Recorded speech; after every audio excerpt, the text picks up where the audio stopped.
Welcome to NCN news. నా పేరు ప్రశాంతి. బులెటిన్లో ముందుగా హెడ్లైన్స్ చూద్దాం. కార్మికుల సంక్షేమానికి రాష్ట్ర ప్రభుత్వం అత్యధిక ప్రాధాన్యం ఇస్తోంది కార్మిక శాఖ మంత్రి వాసంశెట్టి సుభాష్. రాజమహేంద్రవరంలోని ఈఎస్ఐ ఆసుపత్రిని 50 పడకల నుంచి 100 పడకల అత్యాధునిక ఆసుపత్రిగా అభివృద్ధి చేయడం కార్మికులకు ఎంతో ఉపయోగపడే ముందడుగని రాష్ట్ర కార్మిక శాఖ మంత్రి వాసంశెట్టి సుభాష్ తెలిపారు. రాజమహేంద్రవరంలోని ఈఎస్ఐ ఆసుపత్రిలోని వివిధ విభాగాలను అధికారులతో కలిసి మంత్రి ప్రారంభించారు. ఈ సందర్భంగా మంత్రి సుభాష్ మాట్లాడుతూ నూతన ఆసుపత్రి ద్వారా రాజమహేంద్రవరం పరిసర ప్రాంతాల కార్మికులు, వారి కుటుంబ సభ్యులకు మరింత మెరుగైన వైద్య సేవలు అందుబాటులోకి వస్తాయని అన్నారు.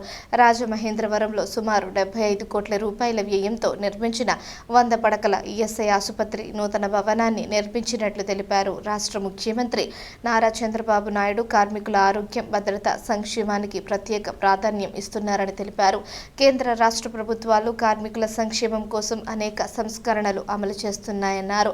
పరిశ్రమల్లో ప్రమాదాలు జరగకుండా యాజమాన్యాలు అన్ని రకాల భద్రతా చర్యలు చేపట్టేలా ప్రభుత్వం చర్యలు తీసుకుంటోందన్నారు. నూతన కార్మిక చట్టాల అమలుతో ఆసుపత్రికి వచ్చే రోగుల సంఖ్య పెరిగే అవకాశం ఉన్నందున అవసరమైన మేరకు వైద్యుల సంఖ్యను పెంచేందుకు ప్రభుత్వ దృష్టికి తీసుకువెళతారని హామీ ఇచ్చారు.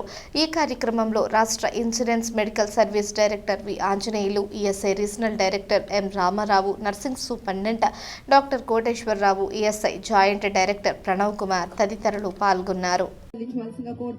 మాకు ఈఎస్ఐసి అన్న వెంటనే ఇవాల్టి కార్యక్రమంలో మంత్రి వర్యులు representing the government of Andhra Pradesh పక్షాన్ని కార్యక్రమాన్ని సెక్టార్ ని బలోపేతం చేయడానికి health is the first. Okay sir.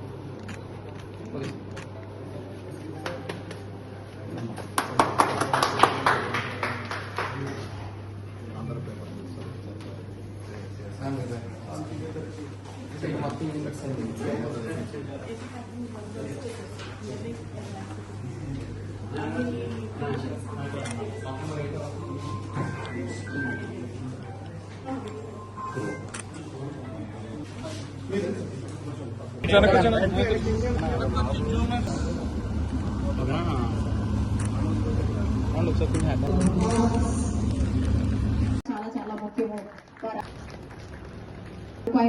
ప్రతి నెల దివ్యరాజ్ గారు గౌరవ మంత్రి వారి చేతుల మీదుగా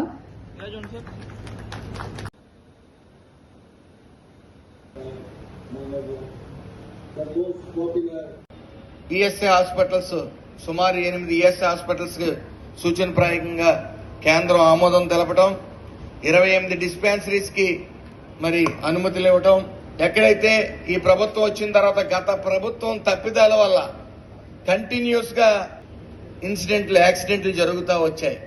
అనేక యాక్సిడెంట్లు జరిగితే ఆ రోజు ఎసెన్సియా అనే కంపెనీ యాక్సిడెంట్ అయితే సుమారు 10 మంది చనిపోతే ఆ రోజు చంద్రబాబు నాయుడు గారు వచ్చి 0 యాక్సిడెంట్స్ వైపు ప్రయాణించాలి, మనం ఎక్కడ ఏ ఇన్సిడెంట్ జరగకూడదు, ఎవరు చనిపోకూడదు, కార్మికుడి యొక్క ఆరోగ్యం, భద్రత మనకి చాలా ముఖ్యం, దానికి మీరు కట్టుబడి ఉండాలని ఆయన ఆదేశాల మేరకు మరి సేఫ్టీ ఆడిట్ ఆఫీసర్స్ అందరికీ కూడా ఈ ఎంఓయూలు యూనివర్సిటీస్తో చేయించుకోవడం దగ్గర నుంచి, వాళ్ళకి స్కిల్ ఇవ్వడం దగ్గర నుంచి అనేక సంస్కరణలు తీసుకురావడం జరిగింది.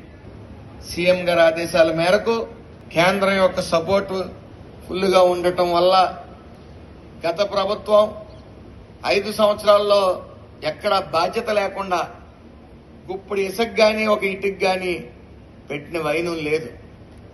మరి ఈ ప్రభుత్వం వచ్చిన తర్వాత సుమారు రాజమండ్రి తీసుకుంటే స్టార్టింగ్ లో ఈ ప్రభుత్వం వచ్చిన కొత్తలో 100 నుంచి 150 ఓపీలు ఉండేవి. ఈ రోజున స్టాఫ్ ఎక్కడా పెరగల, 80 మంది స్టాఫే ఉన్నారు. 80 మంది స్టాఫ్ ఉన్నా సరే ఈరోజు వాళ్ళ కష్టం ఫలితం 450 ఓపీకి చేరుకుంది. ఈరోజు సుమారు 6 ఎకరాల విస్తరణలో సుమారు 1,50,000 స్క్వేర్ ఫీట్ లో నిర్మితమైన ఈ హాస్పిటల్ నాకు తెలిసి ఏ గవర్నమెంట్ హాస్పిటల్ కానీ ఏ ఈఎస్ఐ హాస్పిటల్ కానీ లేదని నేను సగౌరవంగా తెలియజేసుకుంటా ఉన్నాను. కొత్త లేబర్ కోడ్స్ అనుగుణంగా ఈ ఐపీ హోల్డర్స్ పెరిగే పరిస్థితి కూడా ఉందని తెలియజేసుకుంటూ మెరుగైన వైద్య సేవలు అందిస్తున్న సూపరింటెండెంట్ గారికి అలాగే ఇక్కడ స్టాఫ్ అందరికీ కూడా నా హృదయపూర్వక నమస్కారాలు తెలియజేసుకుంటూ thank you one and all.